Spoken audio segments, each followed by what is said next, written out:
we partnered with Rise to It Productions to do the semester CalWorks Care Luncheon, where we bring together all the students that are in that program, in those programs. Pick Rise to It for a number of reasons. Number one, just the vibe, the energy that Rise to It brings to all the events. We wanted to bring that to our students. Rise to It has some great speakers, and Erica was an inspirational speaker, had a story that resonated with the students in the CalWorks and Care program.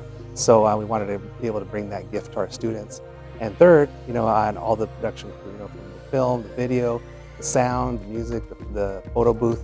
This is all great memories that the students will create here, and hopefully they'll be able to keep that memory alive as they finish their career, reach their educational goals.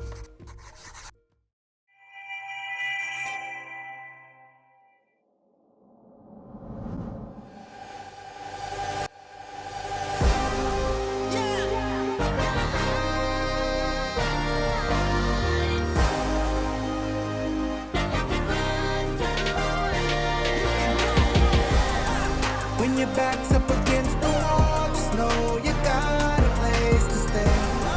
I know sometimes it gets hard, but all you gotta have is faith. If you can rise to it, you can rise to it. If you can rise to it, you can rise to it. Yeah. Hey, what's going on, family, and welcome to another edition of the Rise to It podcast, your home for personal and professional development. My name is Jonathan Hernandez, a.k.a. the letter H, and with us today, we got our boys, Mr. DJ Sal Cortez, we got Mr. Frankie Leal, but we're going to get right to it. Without further ado, our special guest today, Dr. Robert Pimentel, president of Fresno City College. Welcome to the podcast. Dr. Pimentel, welcome to the show. What's going on in your world? Because I know you got a lot of students, a lot of responsibility. Talk to us. Well, thank you. First of all, thank you for having me on your show today. It's a pleasure to be here with all of you, especially on a Saturday morning. Yes, thank you for waking me up early every evening. We're busy as usual. Fresno City College is a really large institution, and we're opening campuses, opening new buildings. We're all over the place right now. So it's fun times on campus right now for us, for the students. We're really looking forward to opening we have two new buildings coming up: our Child Development Center and our Science Building. That's going to be right off of Blackstone. We're trying to help with the beautification of Blackstone, but at the same time provide new buildings for the students. That's excellent. I had the privilege of touring the West Fresno campus, brand new. Now, I believe that's less than a year old. Is that correct? Yes, it's we were supposed to open 2 years ago, but construction, COVID, they set us back about a year. So we actually opened in August, and it wasn't still completely fully done, but once we got there, the construction company was finishing out the outside. It's completely done now, and in fact, we didn't even open the automotive side. That we have a automotive wing to that campus, which is supposed to be, from what I understand, the largest automotive training center on the west side of the United States. So it's pretty large. We have diesel there. We have automotive, just regular auto electric vehicles. We will eventually have hydrogen vehicles there. We serve big diesel trucks, the big buses. I think we're working with a company from LA. But yeah, we opened in August, and we're at over 1,000 students already out there. It's a beautiful campus. Yeah. Incredible. Dr. George Alvarado, shout out to him. He showed me around the campus. I did not realize those were brand new cars donated for your students to work on in that facility. There was a Corvette. I was about to steal that bad boy, right? I'll take a joyride real quick. But impressive indeed, man. Impressive. Yeah. Now, speaking of impressive, we were having a conversation before this podcast. A lot of people, Dr. Pimentel, do not realize Fresno City College was the very first community college in California. Talk about that.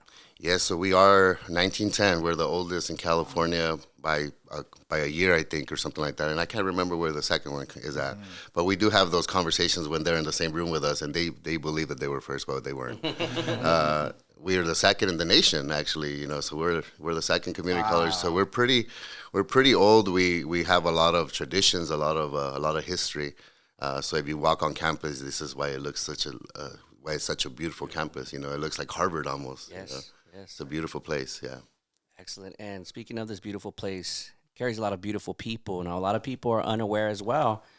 You guys have more of a student population than Fresno State University. So go ahead and talk about that. Yeah, we're a little larger than Fresno State usually. It's we serve everybody. 100% of the population that comes to Fresno City could go like any other community college in California. We don't take applications. If you're ready to go to school, we're ready to serve you. So that's kind of the way it works. But we do feed a lot of students to Fresno State. The majority of our transfer students are going to Fresno State, but we have been working closer with Fresno Pacific and UC Merced. So we actually just, last year I signed a MOU with Chancellor Munoz, and we're starting to do more and more with them. It's not fair for our students that we were only transferring about 8 every year, and we're working on about 50 of them right now to transfer to UC Merced, so it's made a huge difference. Wow, that's incredible. Yeah. Now, President, Fresno City College, one of the biggest colleges, on the West Coast. That's the thing, really, when you get into the pretty big. context. One of the oldest, too. And one of the oldest. But let's take it back. We're talking oldest, but what about the young, the little Roberto, right? Talk about where you grew up, because from what I understand, you're born and bred Central California. So Yes. talk about your upbringing, man. Yeah, so I was born in Fresno, actually, and my family were farm workers, so they actually ended up moving to Huron.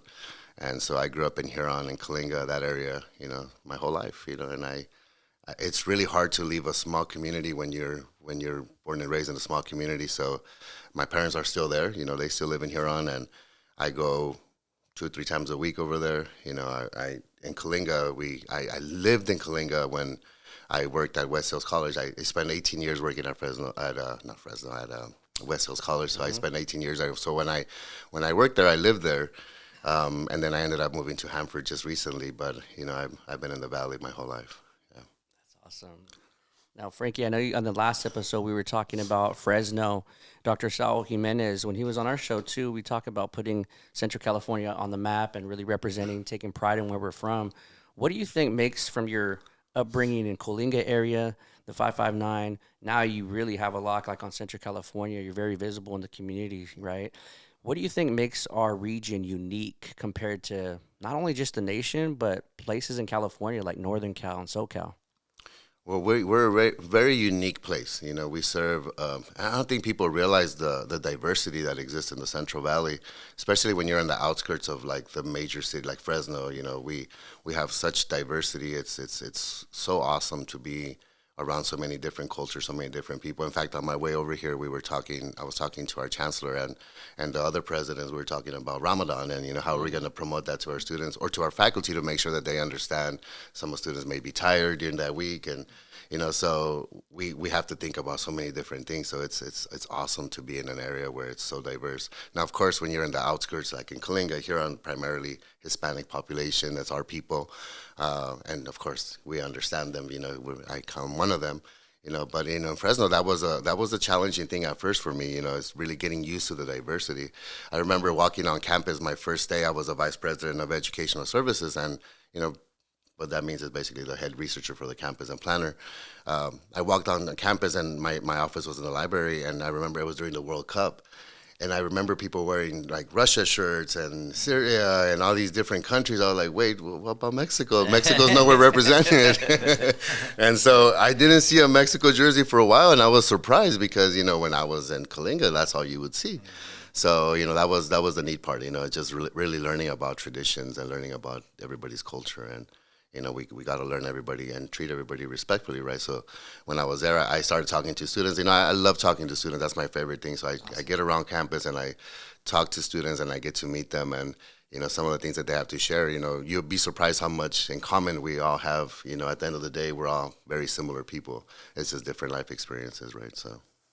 Does anybody get surprised, like when you go up to a student? I'm sure this has happened, not probably a lot, but maybe you meet a student from Coalinga, like the area, and be like, "Hey, that's where I'm from." Does it catch people by surprise? It does, I have met a lot of students from Coalinga. A lot because West Hills College Coalinga is a smaller campus, so they don't offer a lot of the advanced STEM classes like calculus and physical sciences and.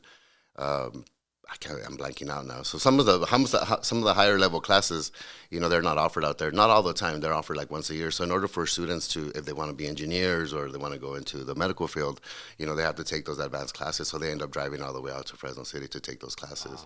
Wow. What was more surprising was at the beginning of the year, I went over to the Fireball Center. And, I still stay in touch with my people because I was, there so long. And I took a big part in that building, when it was being designed. I was a part of all those conversations because it was during the time that I was there. So when it finally got built, I went out there and I walked into a biology class. And the majority of the students were Fresno City College students, or a big portion of them were Fresno City College students. And I was like, what the hell are you guys doing over here? They were like, well, your classes were full. So I was like, okay, so we need to have more lab classes, to serve the community. But, our math and science area, it's a huge division. It's probably the largest division that we have by far. It's larger than some of the colleges that are in our district. But that was surprising to me when I went to Fireball and I saw most of our students out there. And they told me, well, we actually go to Fresno City, but you didn't offer a class for us. So they were taking classes out there. It was pretty neat. Yeah. Now, so I know you got back from Mexico. That's your place to visit, some diversity over there, right? Yeah. So maybe you got some vacation like questions for Dr. Pimentel, like some of the hobbies and stuff like that. I know we were talking about this before the podcast. Yeah, I was just sharing. I just spent a couple weeks out there and purposely went to go do a few different cultural things. So I've gone out there for vacation to enjoy the white sand and whatnot. But this trip took a float down the Siancon River. Camped out in the jungle, went scuba diving, like just a lot of really cool things. So, curious, have you been to Mexico or anywhere interesting yourself and done any adventurous stuff while you were out? Well, the outdoors are not for me. So all of that stuff that you just mentioned, I'm not doing. But, actually, it's funny you asked that. Last year, we went to Mexico 3 times with the district, me and a colleague, the president over in Madera.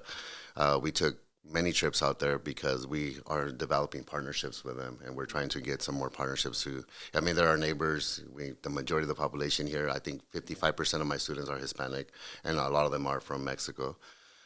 So we through work actually. I go a lot to Mexico because paid to go, and I paid to pay. There's definitely a difference. There is a difference, and I visited so many different places when I was out there. We actually went and trained firefighters out there in Valle de Bravo. We were out there for a couple of days, and I took some of my faculty members to go train firefighters. It's a little bit different training out there. They actually don't have any training for firefighters, so we went out there and we took one of our professors, and he was teaching them just the basics of how to get started with fires, what kind of attire to wear, all of that stuff. And then when we came back, we sent them a bunch of different things that we were able to get donated here from the different departments. From there, I took off to Mexico City. We spent a couple of days in Mexico City. And then we went to Toluca, which is about an hour away from there. Then we went to Aguascalientes, and then we ended our trip in Guadalajara. Wow. So we were just all over the place trying to figure out what partnerships make sense for us. Tying education into that that's huge. Well, yeah, and then the second trip, we went back to Toluca, and we spent about 4 days there, really negotiating with them how do we get a partnership so we could send students there and they could send students here. And then the last time we went was late in, I think it was in November or something like that. We went to the Madera College is trying to start an agave distillery program. So we went to meet with the folks in Jalisco and Guadalajara, actually, the majority of the time. But we went to Tequila. We went to several of the cities around there to see how to get permits and how to start working that system. Madera College does not have an international program, and I do, so we went together so that we could talk about how do we bring students, how do we maybe potentially share faculty and stuff like that.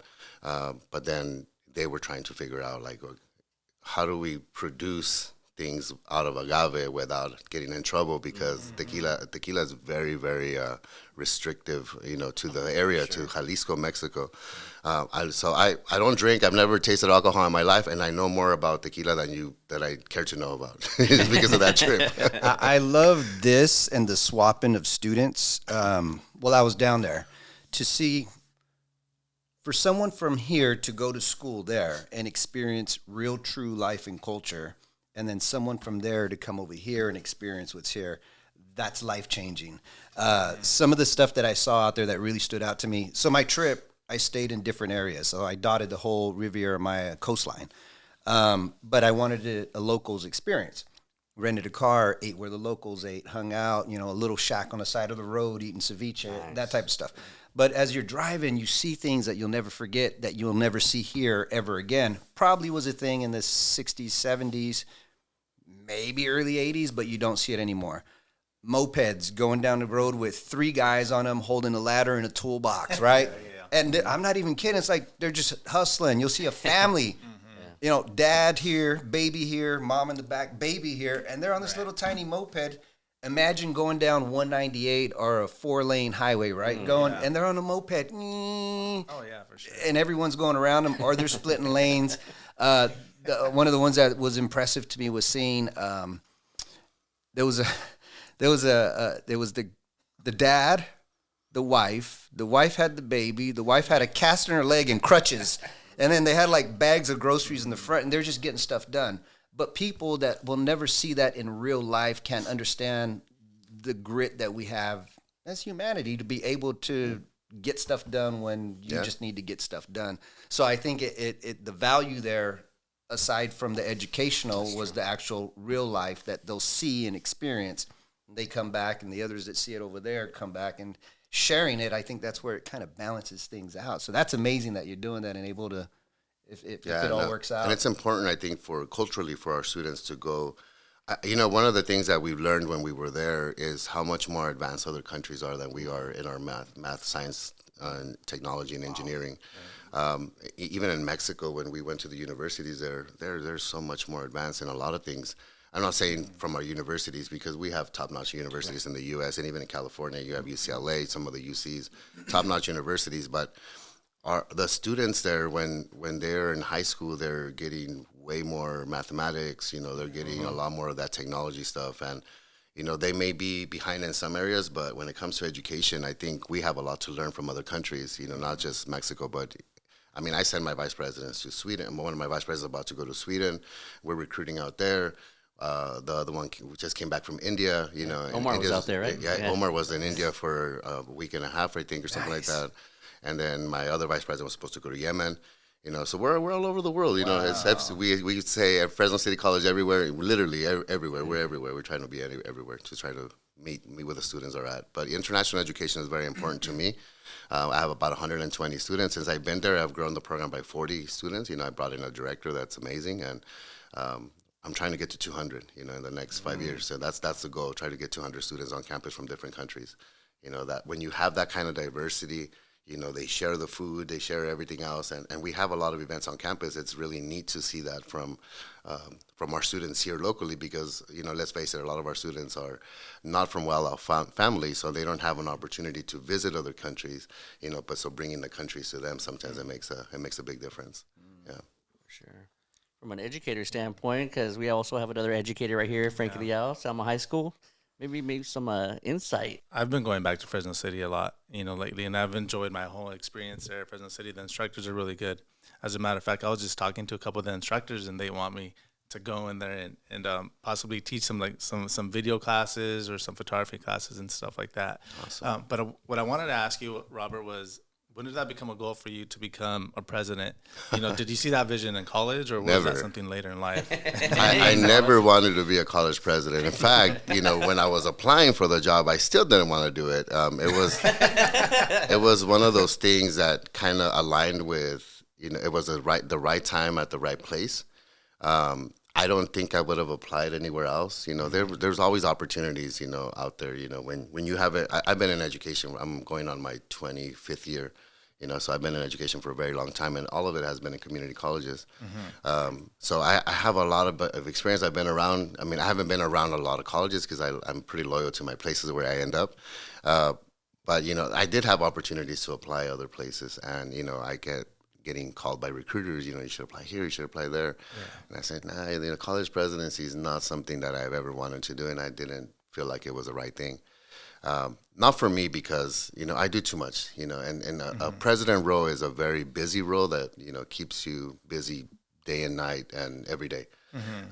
So for me, it was something that I wasn't really looking forward to. But when I was at Fresno City, I really enjoyed the faculty there. I enjoyed the classified people, and the admin team was great. So I said, if I'm going to be president anywhere, it's got to be here, you know. So I ended up putting in my application, and I was lucky enough to get the job. But, you know, that was it. Just kind of worked out. You know, I never really wanted to do it. What was the push?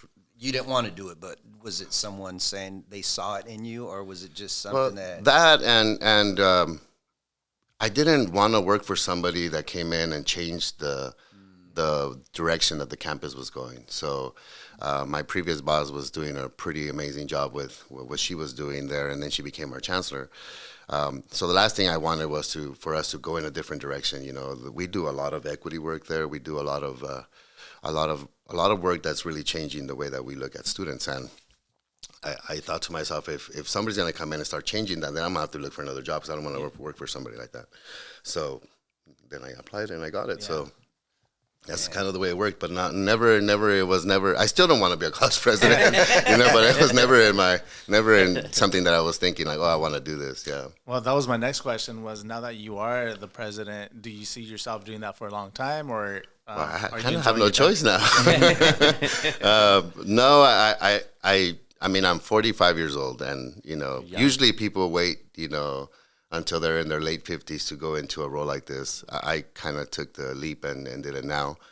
I don't know. I don't know what the future holds for me. I hope that I could keep my job, you know, for a long time. And, you know, I don't know, something else will come up that I will be interested in. But that's just where I'm at right now. I really don't know. You know, I started a business right when I graduated college, and it's a research business, and I really enjoy doing that, you know, because that's kind of what I've always done. I've been a researcher for a very long time, and so I enjoy doing that kind of work. So that's, if anything, then I would go and just, you know, manage my business and just kind of keep over that. Now, I don't do a lot of work because the presidency keeps me really busy, so I normally only have 1 or 2 contracts, and it's pretty much weekend work, you know, that's all I do right now. But if it worst came to worst, then I would do that probably. So if you don't mind, can you elaborate on like the research business? Like, what exactly does that mean as far as like, what are you researching? So I do program evaluations right now for different programs. I stay away from education. I really don't do anything with education at all, mostly social services and business. I help businesses with strategic planning, and, you know, and we do training. You know, we go out and do diversity, equity, and inclusion training.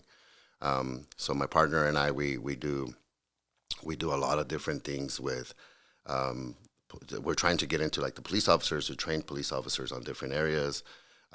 We try to do, and when I say partners, you know, I have several partners that, you know, that I work with, you know, but it's just, you know, it depends on who's asking for what and what they're asking for, you know, so it's one of those things. We're trying to expand, but at the same time, not so much because I don't have time, you know, and I need to get the right people to be around me to be able to make it work, you know, so, yeah. So for the people listening at home and they're interested in what you're doing, what type of field degree should they major in? Into like a research like field? Researching, yeah. You know, it's funny you asked that, because when I went to school, I was going for engineering when I first started. That was back when I was starting community college, and I was doing a lot of the math classes. Well, I ended up at the university, and I realized that they didn't offer the program in the evening. And I was working full time, so I couldn't take the program in the evening. So I ended up being a social worker, believe it or not. So that my degree is in social work. Every master's program, well, a lot of them in the social sciences have a research component to it. So if anybody's interested in going into research, you know, you kind of want to pay attention in those classes and then go in that direction. I've never been a therapist. I don't really want to be a therapist, and I don't think I would ever be good at it. But, you know, I stuck to the research side, and that's kind of where I focused my efforts on. Even my doctoral program, you know, it's an educational leadership, but everything that I did, I was just focused around the research part and how to do, you know, evaluations and how to, you know, strategic planning and stuff like that. So, yeah. Nice. Frankie talked about one business, but I know Dr. Pimentel is a true entrepreneur. He has another business. And so this conversation, I don't know how we were having a conversation about UFC, and you're like, yeah, I do UFC like around here, like in that realm. Talk about that. Well, you know, that's not really a business, you know. So one of the it's one of those passion projects that I've had since I was younger. So my friend started a gym in Kalinga, and, you know, I became an assistant coach with him. And so we've been coaching that team for about 6 years now, you know, and, you know, it's just one of those things, you know, trying to make sure that our community has a place to go to work out, to train, and then get some of these kids off the streets, you know, to help them have an avenue to release their energy, you know. So we ended up, you know, kind of sticking with it, and we kind of built a pretty good team, a fighting team, and now we have fighters in almost boxing, Muay Thai, and MMA. So it's a pretty neat project. That's Yeah. wow. That's pretty cool. I just had a long conversation with a girl that came in to book our services last night. She's a blue belt in jiu-jitsu. Oh, wow. And when she had walked in, we got to talking about jiu-jitsu because it's something that I've always kind of had a little interest. I think it would be fun to try out. But it's just funny that it comes up, and that I didn't know that I just learned right now. So do you, you're coaching, are you trained in those fields? I'm not trained in wrestling, jiu-jitsu. You know, I'm learning that along with the guys. But I've been training Muay Thai for like about 15 years now. So yeah, so nice. I like striking. You know, that's my goal. That's my area, and you know, so everybody has their what they like to do. I They never just really. seem so chill, right? It's always the quiet ones. I didn't like rolling. I didn't really like rolling or the wrestling part. I did coach wrestling for a little bit though, and but mostly the strength and conditioning, you know, for little kids. And I ended up kind of really falling in love with the sport there. And then I started training with the guys. And you know, I'm still not very good at wrestling and jiu-jitsu. You know, I roll with the guys and I train as much as I can. But my area is boxing and kickboxing. Nice. That's exciting. You imagine somebody has drama with him at Yeah, Fresno right. City. He's like, I'm about to choke you out. Go to sleep. There's like a fight. If there's like a fight on campus, it's like I got this. Right? No, and you know, and we do train our guys to never fight, never use the skills outside the gym. You know, make sure that it's only in the gym, unless you have to. You know, but you know, yeah, I'm a pretty chill guy. I don't ever start trouble with anybody, and I don't want anybody starting trouble with me. There was a local fighting promotional company here, like out of the valley, and I want to say one of their main fighters was out of the Kalinga club. Yeah, Enoch Makutro, he's a 5'9" fighter. He's one of my fighters. You know, Yeah. He's one of our fighters, and He's like one he of just the went top. pro, and he's fighting for A1 now. Yeah, Yeah. that's cool. So we were talking, man, you wear many hats. And since you are, I think you're a bit more quiet, right? Like you just kind of like you're in your lane. Yeah. The leadership, because a lot of my students, they think you have to be extroverted. You have to be out there. You have to have like that energy, right? But you could also be seen as an introvert. So what do you think, this is a two-parter. What do you think really stood out about you that got you to this top tier position, Dr. Pimentel? But also, what do you look at when you're going to hire a faculty member, when you're going to hire an admin, you personally? So it's kind of a two-part question for you. So for me, I think I don't know what people saw in me, but I think you know, I try to be kind to people. Always, you know, I'm always the same person. I don't ever come in a bad mood, or I'm never in a bad mood with people at work. You know, even if they make me angry, I'm pretty chill. I think fighting helps a lot with that. You know, being able to take control of your emotions at all times. You know, so I don't think anybody has ever seen me mad at work, and I don't get mad. You know, it takes a lot to get me mad. You know, so I think that's one of the things that people like, because you do have leaders that are kind of explosive. Sometimes they'll explode and start yelling at a group of people. They'll start yelling at a person, and I'm not that person. Even when I have to terminate folks, you know, it's always done in a kind way. You know, it's just not a right fit for them. You know, and that's kind of the way we roll. As far as hiring people, I look for kindness. I look for people that are kind, and they don't always have to be the most experienced people. You know, I think skills come, and you could train people. You know, especially if you have a good team around you. But you can't teach kindness. You know, you just can't. You know, if you're not a kind person, you're just not going to be one. You know, and I want people to treat people right. You know, and to treat our students right, because that's very important to me. Otherwise, you hire somebody that's highly skilled that's going to be a complete jerk to people, and that's not going to work for him. Not for me, anyway. So, Dr. Pimentel, are you saying that it doesn't matter about the degrees? It matters really about the character of the person. No, you That's what have you're to be looking for? qualified. No, you do have to be qualified. Right. You know, and luckily where we're at, you know, where I'm at, you know, we get some top-notch applicants for almost every job, and it's really hard to hire people. You know, I just hired some engineering faculty, and wow, it was so difficult to make a decision because they all came in super highly qualified. You have some people that come from other countries that have a ton of experience. You have people that work for NASA, people that, they just want to work with our students. And, you know, so it's really difficult to make that choice. So you kind of look for different things, you know, to see how you're going to make that decision at the end of the day. And then you try to pick the best one. But for me, again, you know, kindness and how are they going to relate to students at the end of the day? You know, because that's that's important. If you don't understand the student population that you're serving, it's really difficult for you to work with our students.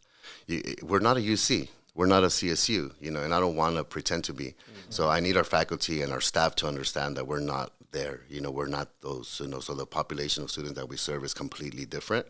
And so they have to be understanding. And in our students' work, our students have kids, our students, some of our students are fresh out of high school, some of our students are formerly incarcerated, and those are all populations that we have to see the same, and we have to treat them all the same and push them to get to that next level. So I need people that understand that and that could get our students to that next level, whether it's a transfer degree or a certificate or a degree to go to work. You see a lot of the behind the scenes, with our students.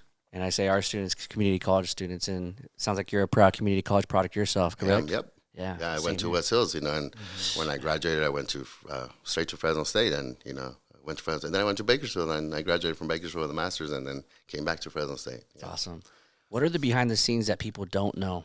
Because it's your job, and then not only that, Dr. Pimentel, you've had your life devoted to education, especially higher ed.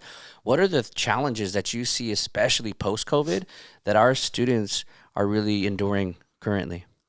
Being at a large institution, it really does open your mind, and it opens your eyes to a lot of the things that you don't see at the smaller campuses. Post-COVID, I think I've seen a huge rise in mental health, needs, I think that's everywhere. But for us, I think, man, you see our students are struggling sometimes, and it's not they're struggling academically, they're struggling with personal stuff, and that's kind of where I've been, is trying to see how we could advocate for more mental health services. But, at a large urban college, you'll also see a big need of housing. A lot of our students are couch surfing. They live with relatives, they live with friends, or they're just staying at different places at different times. And some of them just live in their car. They're completely homeless, and it's really, really hard to see that. And they're trying. They still show up to class. And see, when you talk about hiring faculty and staff, they have to understand that student may have spent the night in their car that night before, and they're not ready for class. They think they're not ready for class, but it's because they haven't slept or they haven't eaten in a couple of days. So they really have to understand the population. And so I've seen a lot more of that, post-COVID, than any other times. And I think right now mental health services are really, really bad. And we need to do a way better job in providing services to our students that are coming out of high school. And I don't know what happened, maybe it was always there, we just never really saw it, but right now it seems to be exacerbated by a lot, For sure. What are some of those services that you provide at SCC? Well, we actually have a really large pantry, we call it the RAM Pantry, and we serve about 1,200 students every day. 1,200 students every day. I have colleges that don't serve 1,200 students in a month. We have colleges around the state that don't do that, but we serve 1,200 students every single day. That's the average. We also have mental health services. I have clinicians, and we have psychologists on campus that see students, but it's never enough. I have about a month waiting list right now, so we're trying to figure out how do we get more mental health services, because it's just not enough. And, we have nursing station where kids could go see a nurse. They pay a health services fee at the very beginning of the year. It's only like $8 or something like that.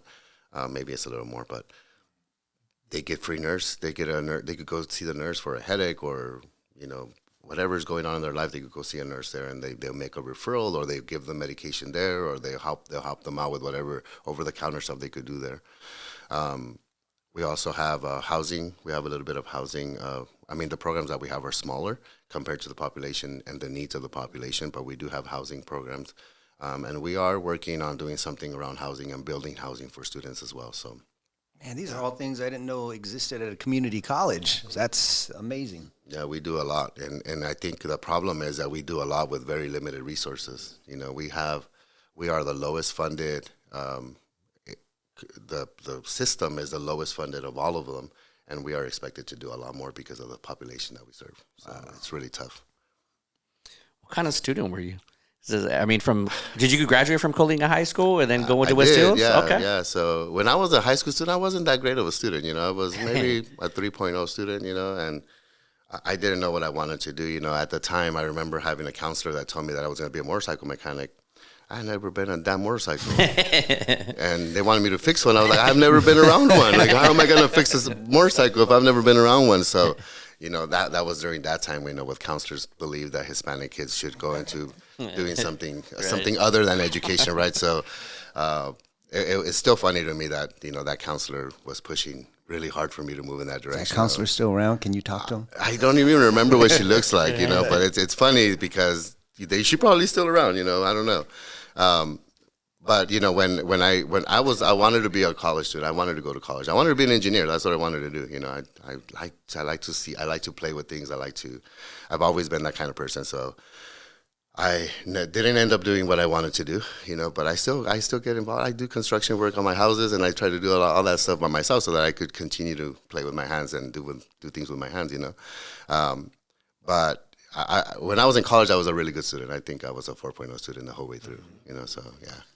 Like, I felt like college was easier, like, to get my grades in and to do my work, because I was kind of like you. Like, when I was in school, I was maybe like a C average type of high school student.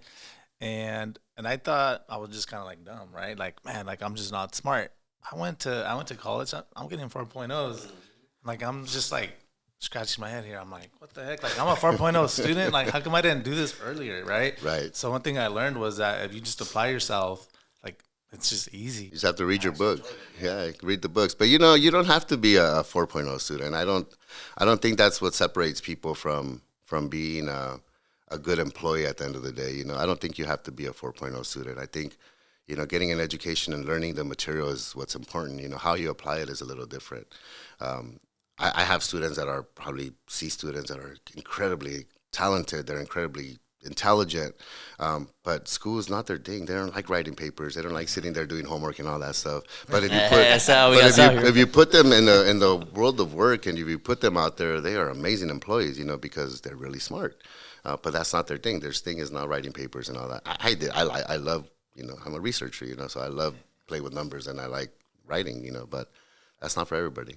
Man, if I was a business and I heard if somebody came in with an application and they had 4.0 and everything, but I saw that they slept in their car to get the schoolwork done, that's what would stand out to me, and that's who I would move right to the top. Yeah, because that shows you the kind of grit people have. I would care more about that than a GPA for sure. I mean, it's important, but to have both of, that's... Yeah, it's tough. It's really tough. And luckily, like a college like ours, we do have a library that's open all the time for them. It stays open till late, till like 7 o'clock. And it is gorgeous. And we open on Saturdays. We even trying to open on Sundays now, so people could have a place to do homework and stuff like that. For those students that don't have access to the internet or don't have access to a place to sleep or whatever, they could at least have a place to go and do their work. How often do you get to, I know as president, I mean, you have your secretary booking every single day for you. It's like minute after minute, meeting after meeting. How often do you get to go out and shake hands with the students at Fresno City College? Every time that I have a meeting that gets canceled, I'm walking out of my office and I go and try to meet with students and just walk around and try to talk to people. I unfortunately, I have more interaction with our student athletes because whenever I have time, I'll head out to the locker room and I'll try to go talk to like the basketball team or the softball team or wherever, as much as I possibly can. Sometimes it's impossible, but last year I did some practices with them. Wrestling is my thing, so I go into the wrestling room like almost every day when they're in practice. When I can, coach knows that if I have a bag with me, I'm going to try to roll with them. But every time that I've been there with my backpack and my clothes, they've had something else going on. So I think I showed up like 3 or 4 times last year with, I was ready to go. I had all my stuff. Imagine the president rolls in for a roll. Right. But I did. I wanted to practice with them, because I think that builds, something different with students. They understand, and it puts us all on the same level. Sometimes people see you and you're in these high-level, executive-level positions, and they think that you're different, and you're not. You bleed just like them. It's the same thing. How cool would that be? It won't be. What's gonna happen? It wouldn't be cool to get choked out. Stay tuned and know. The problem that I have is I have a photographer that follows me around a lot. When I go places, so every time that he sees me out, he's like, "Oh, he's gonna go do something." So he'll take the camera and go follow me so he can take pictures. And he went with me a couple of times, and so I tried to stay away from them so that I could go up without, because it's not for the camera. I really do want to go practice, because sometimes I don't have time to go practice in my gym. So if I could get a practice in with the guys there, it'll be cool, you know. And then mix it up a little bit. I know you say you don't want the camera, but we got to get Frankie in there with the camera to see him choke somebody out live, right? I can put it on World Star. Or getting choked by self, you know, either way. Go viral real quick. Yeah. Go viral. I had the president blue in the face, bro. This girl I was talking to yesterday, my question for her, because she's probably 5'4", I don't know, maybe 120. I go, who's the largest human you've ever tapped out? She said, he was about 6 foot, but he was about 400 pounds, and she choked him out.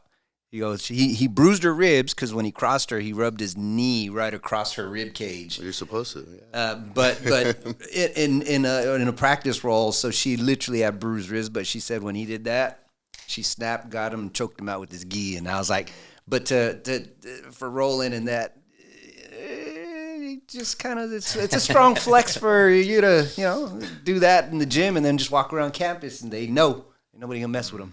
Yeah, it's fun. You know, it's fun. It's fun when you're rolling with different people at different levels. You know, Right. Like I said, I'm not a very good wrestler and I'm not a very good jiu-jitsu person, but I've been training for a long time, so I could figure it out. You know, I could figure it out. You know, at the end of the day, I could figure it out. So, but the wrestlers, my wrestling team is one of the best in the state, and they're always, every single guy in there is one of the best in the state.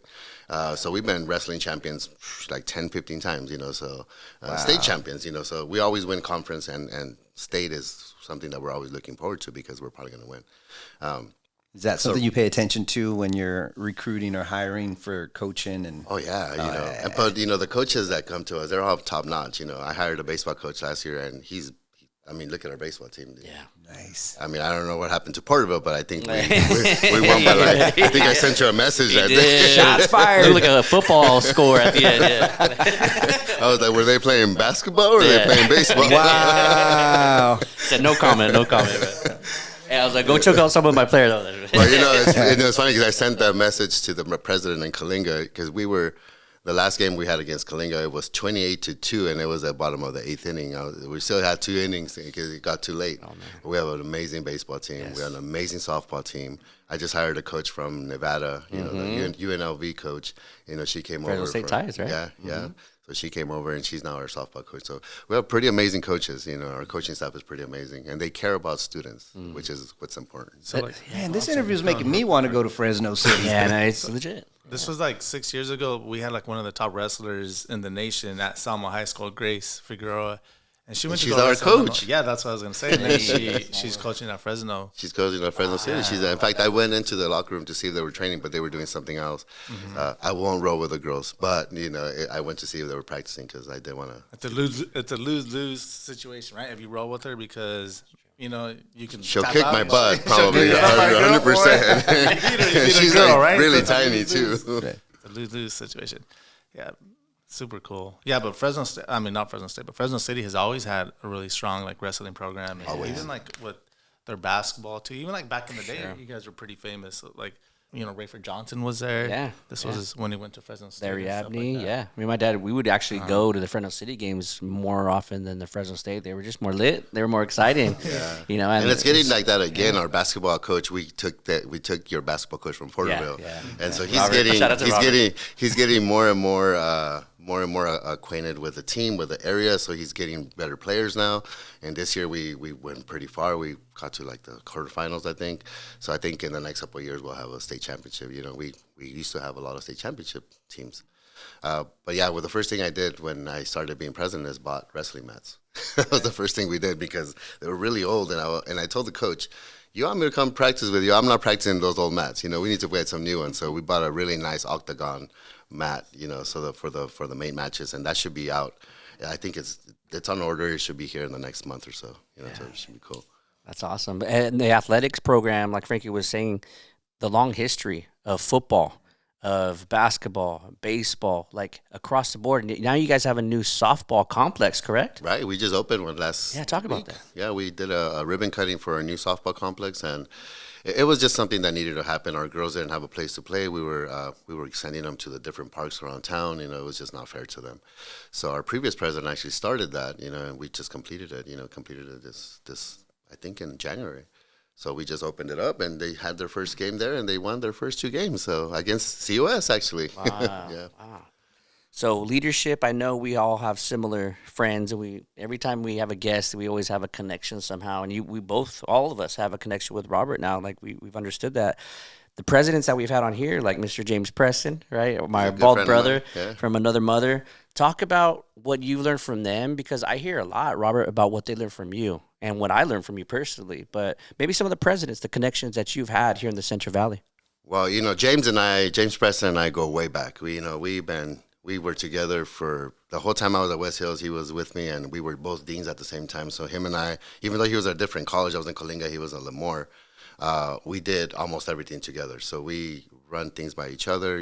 Still to this day, when we need to talk, we get together for lunch, or we send each other messages or whatever. But we're pretty close. We've always been pretty close. I think it's important to have connections like that around the state. My boss, my chancellor, she's also, not only is she my boss, she's also a really good friend of me, and anything that when I need a mentor or something like that, give her a call, and she's there. I tell her, take off your chancellor hat right now. I need you as a friend, and she will. So it's a pretty cool thing to have. The president of Madera, Dr. Reyna, and I, we're always talking about different things. He has the smallest campus, and I have the largest campus, so he's got a completely different set of issues that he runs through me. But I've also worked at a small campus I worked there 18 years. Not in Madera, but at a small college. And so I understand, the dynamics of having a small college and having to do so much extra work because you're short-staffed and all that. So, we run a lot of things by each other as well. So, just having that relationship with different people, Pedro Avila over in Gilroy, he's a really good friend too. We talk all the time. He calls me for things, I call him for things. Dr. Angelica Garcia, who is over in Santa Rosa now, she's a Fresno native, and, we talk all the time. So you just have to have different people different people with different experiences that you could connect with on different issues. It's important. Excellent. You have such a different personality, right? And that's one of the things that I loved about you within the first 10 seconds. You came in our doctoral program. I don't know if you remember coming in there and just telling us more about the program, and you were real. You're like, you're going to be stressed out to the max. You basically told us what it was. And I like that directness. And then you have other leaders that have their own thing. Maybe they're not as direct. What are those qualities that you have really taken from the presidents, or maybe even your students, right? I have one of my former students in here, Natalie. She's going to be the next one up, a communication professor, all-star, check, right? But she's completely different than me, but we also have a lot of similarities. What are some of those qualities that you've noticed? Like, I provide this, but I'm also taking this away from them too, and I want to utilize that moving forward. I am very direct, and I'm very blunt. My filter is very thin. I don't really filter things out. And that could be a problem sometimes, because you have to know your audience, right? I talk to students in a certain way where I'm pretty real with them. I'm very transparent with them. I tell them exactly how it is without anything. And if they ask me a question that I don't want to answer, I just tell them I'm not answering that because, I don't want to.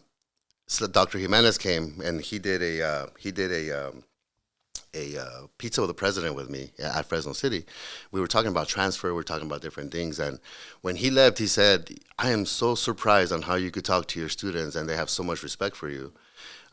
Because apparently he can't do that, with his students. And of course, they respect him and everything. But, a lot of times in different places when people show up, it's to complain. It's not because they want to have anything positive to say. Yes. So I think that's what he's been getting.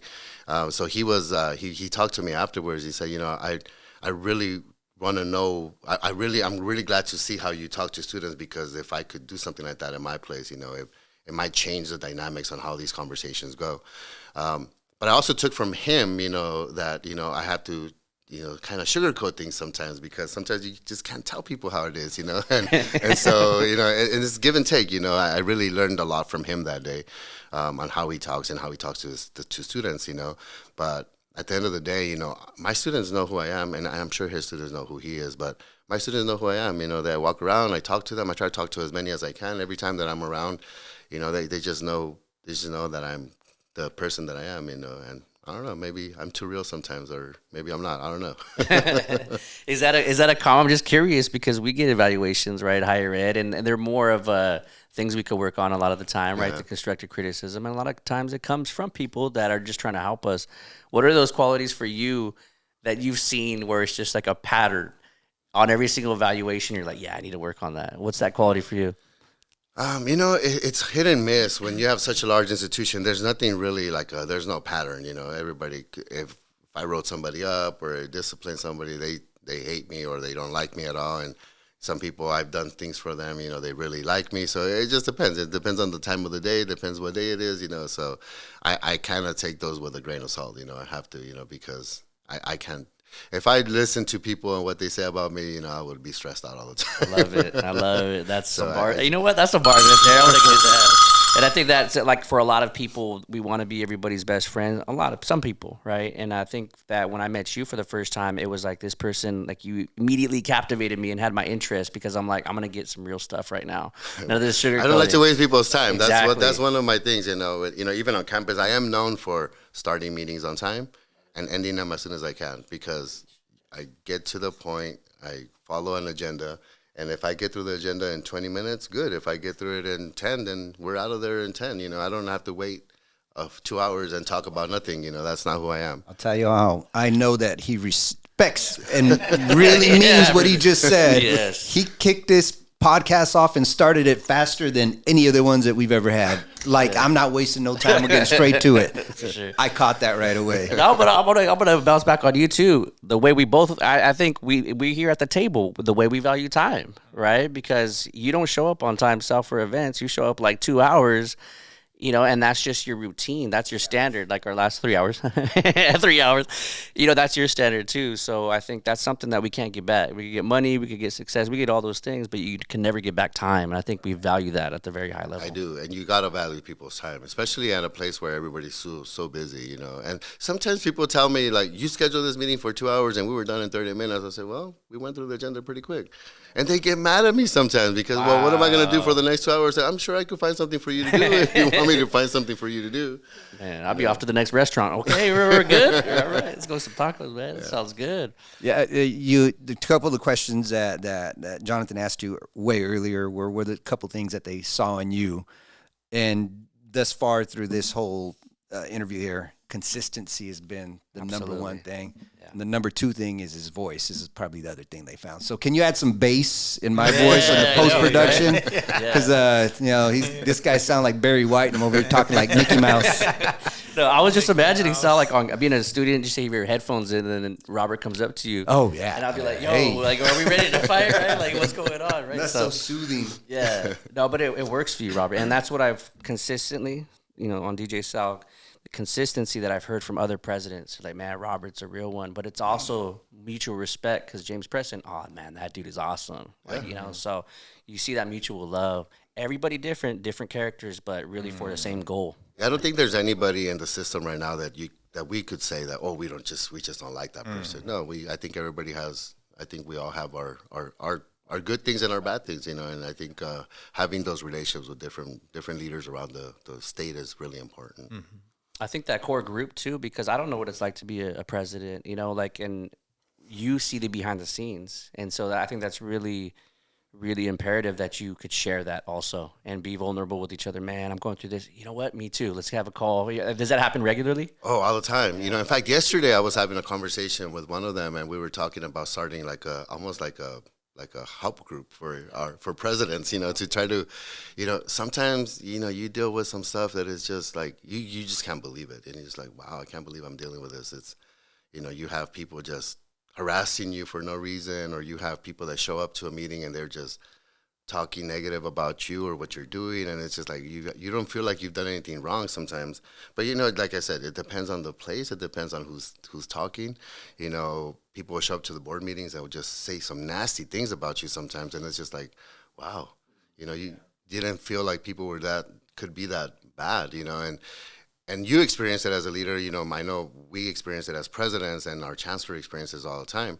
But then you go out, and then you find out that it's not just here; it's everywhere else, and everybody's dealing with a similar thing.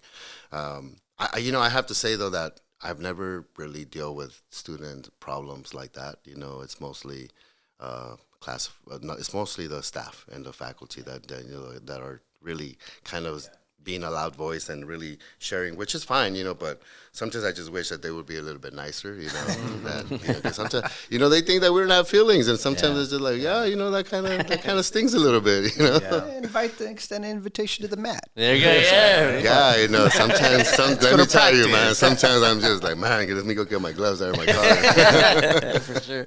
Before we kick into the lightning round, Robert, what's like the most fun, the most positive you see in your role as president? Like the most consistent thing that you keep seeing reoccurring, but it's positive, makes you full of life.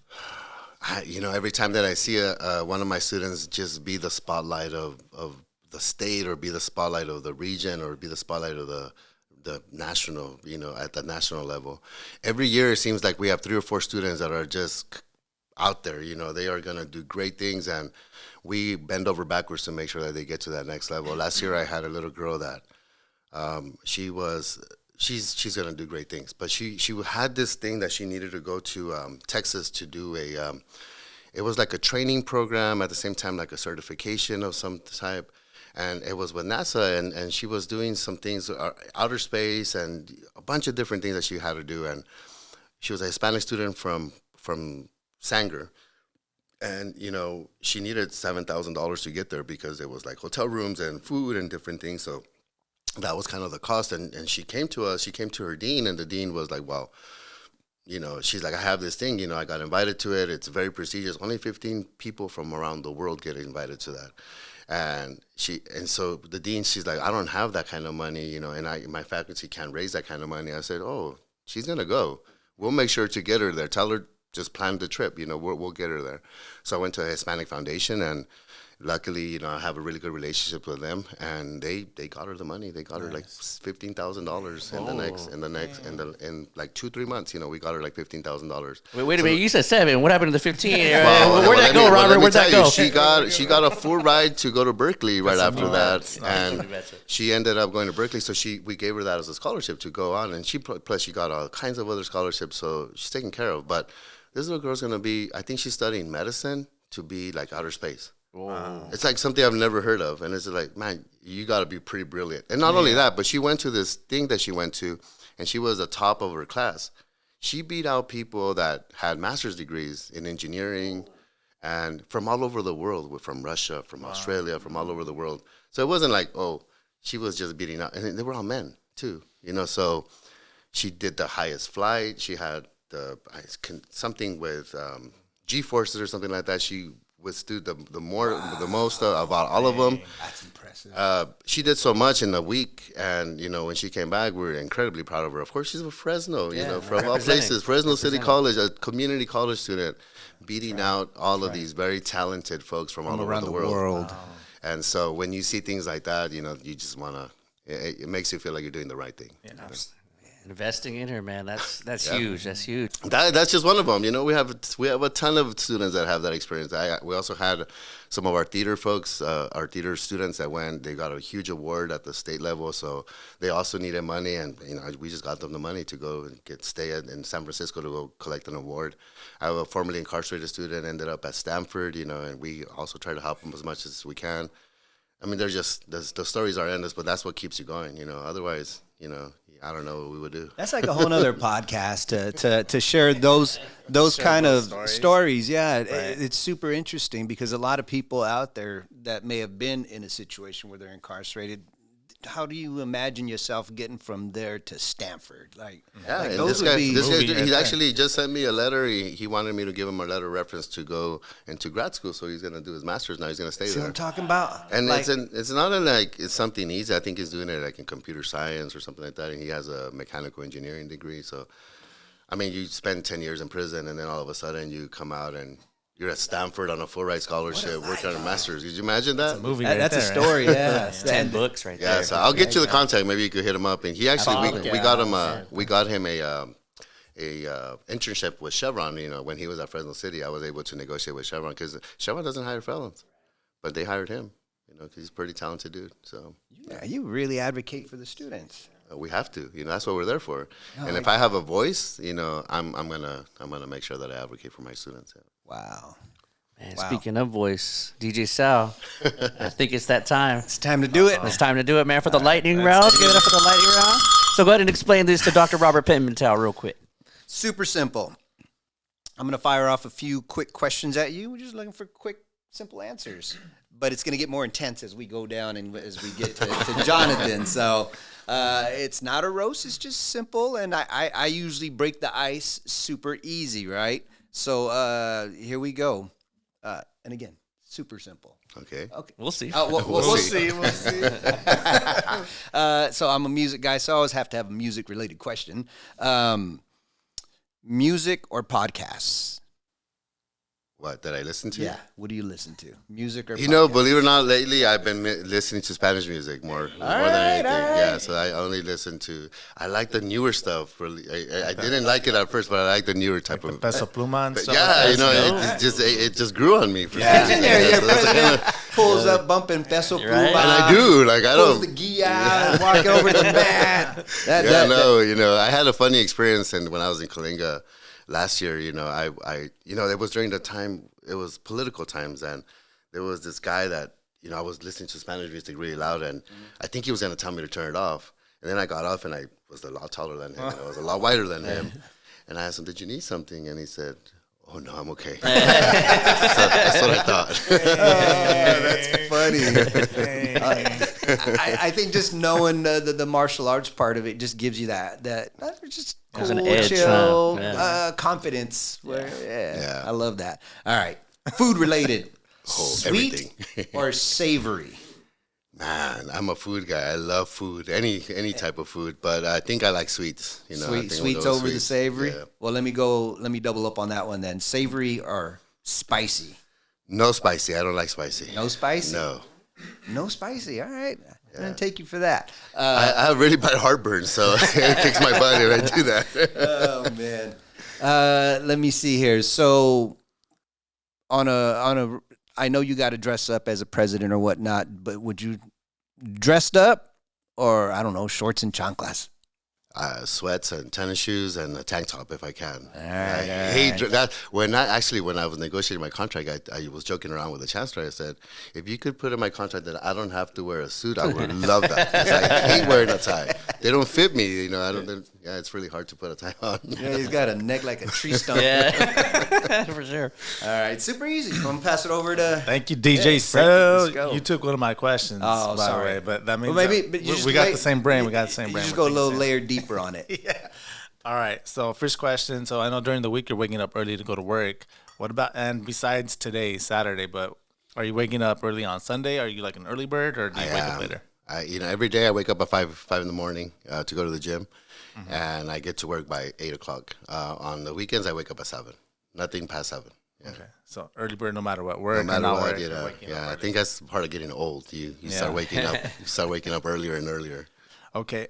So you're going to the taco truck. Are you going to get some tacos or are you going to get a burrito? I'm gonna get tacos all day long. Last night I was at the taco truck and you have to order like 7 or 8 of them. You just can't go with one. How small they are too, right? Yeah, if they're small, I'm getting 12. And what's the topping on those tacos? Everything except for onions. Okay. So you're doing tripas and cabeza and all that stuff? No cabeza. I like tripas. I like adobada with if they have the pineapple especially, and then asada. Fire. Since you said pineapple, my boy, pineapple on pizza, yes or no? Yes. The wifey's in here. I'm with you there. I'm good The with wifey's that. in here. She's gonna appreciate that Yeah. for sure. If you could only listen to one genre of music for 1 year, what's that genre? That's a good one. It's got to be Spanish music. It'll probably be the new ones? corridos tumbados. Yeah, that's what I like. They just grew on me, and I don't really listen to. Sometimes I'm in the car and it's quiet. I just want it quiet and I don't listen to anything. But it's got to be corridos tumbados. Yeah. Nice. Yeah. Thank you. That was Excellent, my time. Thank you. excellent. I was just imagining Dr. Pimentel like all emotional, listening to corridos or something, like in the car by No, himself. These are going to go really fast, Dr. Pimentel. Your favorite spot to eat in Central California? Oh, shoot. Man, He's not trying to upset anybody. Yeah, I like everything. I like going everywhere.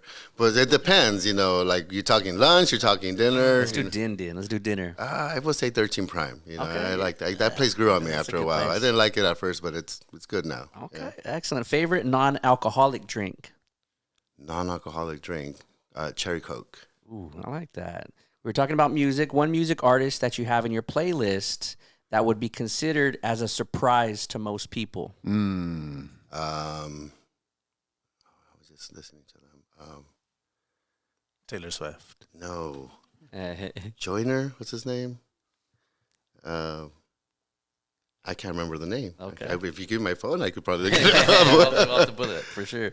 Let's do, when you're growing up, Coalinga area 559, who was, not even Robert, but Robertito, his first celebrity crush? Who was that for you?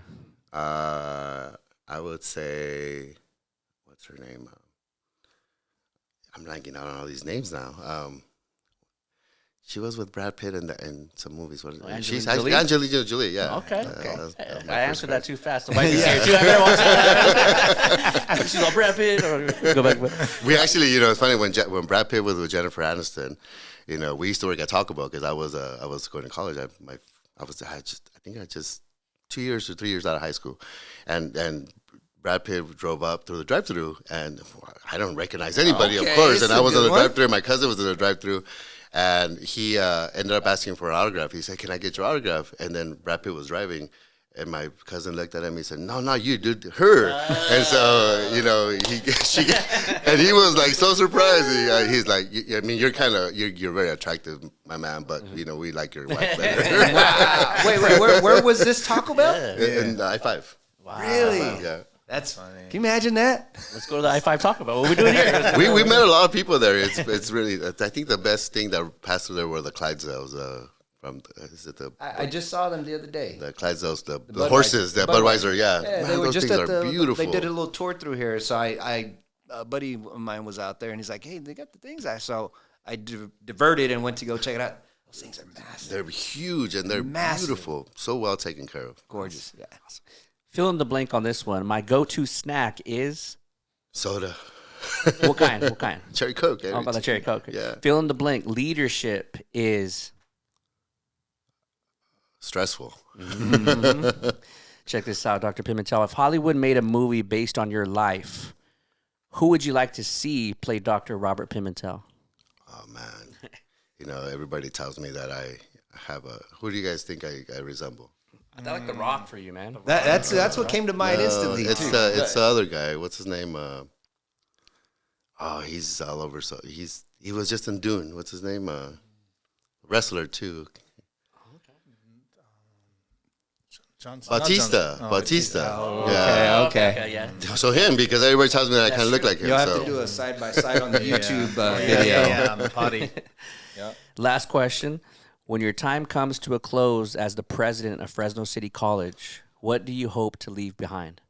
I'm hoping that people see that I was there for students, and I hope that they would replace me with somebody that really considers the students as the main thing for the campus. That I think that's kind of what I'm there for, and I would like everybody to understand that if you're not there for students, you shouldn't be there, And at the end of the day, that's what I hope that they remember, and I hope that they replace me with somebody that's there for students. That's awesome. Y'all, let's give it up for Dr. Robert Pimentel. The first episode of season 3 in the books. We just want to say thanks, man, for taking time out of your course. busy schedule for coming over, man. We appreciate you. No problem. Today I get to go to the gym right now, so. Choke a couple people out before I get to go to the gym. I don't have to. Family, 2 finger spread. Try your best to stay positive. And as always, if you can rise to it, you can rise through it. We'll catch you later.